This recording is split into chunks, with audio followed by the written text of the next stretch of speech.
बेयावनो गसाइगाव जिल्ला बर' थुनलाइ आफादनि जानानै नोंथांमोन गासैबो रायजो राजा आइ आफा बिदा फंबाय बिब' बिनानावनिसिम जोंनि आफादनिफ्राय खुलुमनाय सिबिनाय मोजां मोननाय अननायखौ जासिग्रोनाय जाहैबाय। आसा खालामो नोंथांमोनहा बयबो आफा इसोरनि अननायाव रामैनो दङ, गाहामैनो दङ, सुख सान्थि दङ आरो इयुनावबो थाबाय थागोन। मानगोनां रायजोफोर, नोंथांमोनहा बयबो मिथिखाबाय जानांगौ जे बावैसो सिगां जोंनि बयनिबो आंगोनिबो आंगो सासे गागि थुनलाइगिरि, साहित्य एकाडेमि बान्था मोनगिरि, समेश्वरी बान्था मोनगिरि, थुनलाइ पेन्सन बान्था मोनगिरि, प्रमद चन्द्र ब्रह्म बान्था मोनगिरि सार गुनेश्वर मोसाहारिया बावैसो सिगां 16 जुलाइ बिस्तिबार सानखालि मोनाबिलिनि 10:05 बाजियावहाय रुंसारि जानानै थांबाय। दा दिनै बे सारनिनो श्राद्ध आरो बे श्राद्धखौ न'खरनि सुबुंफ्रा बाय बाहागि न'खरनि मानसि आरो उसुंनि मानसिखौ लानानै खुंदों। दुखु गोनां बाथ्राया बेनो जाबाय रायजोफोर जे गसाइगाव जिल्ला बर' थुनलाइ आफादा बिथां गेदेमानि श्राद्धखौ राजुवा भाबै खालामनो थांखि लादोंमोन आरो बिथांनि जिउ खौरां, बिथांनि मावनाय बिहोमाखौ लानानै गांसे लाइसि एबा मेगाजिन दिहुननो थांखि लादोंमोन। बिथांनि श्राद्धखौ राजुवा जायगायाव खालामनो सानदोंमोन, नाथाय गसाइगाव हालामाव COVID-19नि जे थासारि, बे थासारिया सानफा एफा गाज्रिनिफ्राय गाज्रिसिन जादों, गिख्रंथावनिफ्राय गिख्रंथावसिन जादों आरो दिनै बे समावहाय सारा गसाइगाव नोगोरखौनो क्वारेन्टाइन हिसाबै फोसावनाय जाबाय। दा बेनिखायनो जोङो बे गोथार हाबाफारिखौ सारनि श्राद्धखौ खालामनो हानाय जायाखिसै।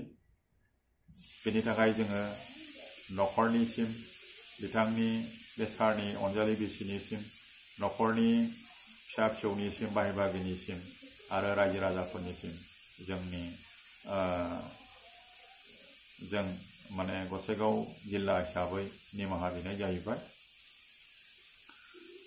उननि समफ्राव COVID-19नि गाग्लोबनाया गैया जाहैयोब्ला निश्चय जोङो बिथांनि मुङै मोनसे सेमिनार खुंनो नाजानाय जागोन आरो बिथांनि जिउ खौरां आरो मावनाय बिहोमाखौ लानानै गांसे लाइसि दिहुननो नाजानाय जागोन।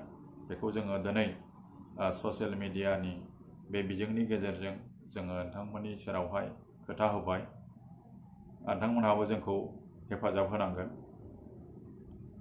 दा दिनै थेवबो जेबो मावनो हायाखैब्लाबो एसे मावनो थाखाय जोङो दिनै बे सारनि श्राद्धनि सानावहाय बिथांनि जिउ खौरां आरो मावनाय बिहोमाखौ लानानै बिबुंथि लाखिनो थाखाय जोङो सुंद'यै बिबुं लाखिनो थाखाय जोङो सानै जोङो गेदेमा सोद्रोमाखौ हांख्रायदों बा खावलायदों।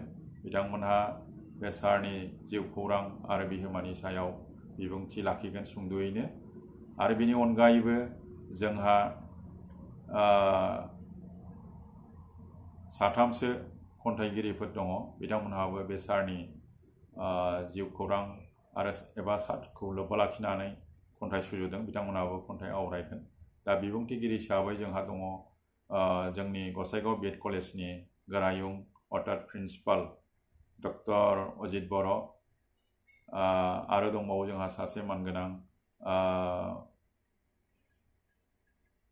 बर' रेबग्रा आफादनि लेङाइ आफादगिरि मुस्रिमा भबानि बाग्लारि आरो खन्थाइ फरायथिनायाव दङ जोंहा जोंनिनो गसाइगाव जिल्ला बर' थुनलाइ आफादनि लेङाइ आफादगिरि मुस्रि महतमा इस्लारि आरो गसाइगाव जिल्ला लिरगिरि गौथुमनि गाहाय नेहाथारि मुस्रि उक्रांगोरा नार्जारि आरो दंबावो जोंहा सासेबाव ब्रैथि दखरा गुदि बर' थुनलाइ आफादनि गाहाय नेहाथारि धनरन्जन ब्रह्म बिथांमोनहा ससियेल मिडियानि गेजेरजों दिनै बे सारनि श्राद्धनि सानावहाय गावसोरनि खन्थाइखौ फरायथिगोन आरो बिबुंथिगिरिफ्रा बिबुंथि लाखिगोन।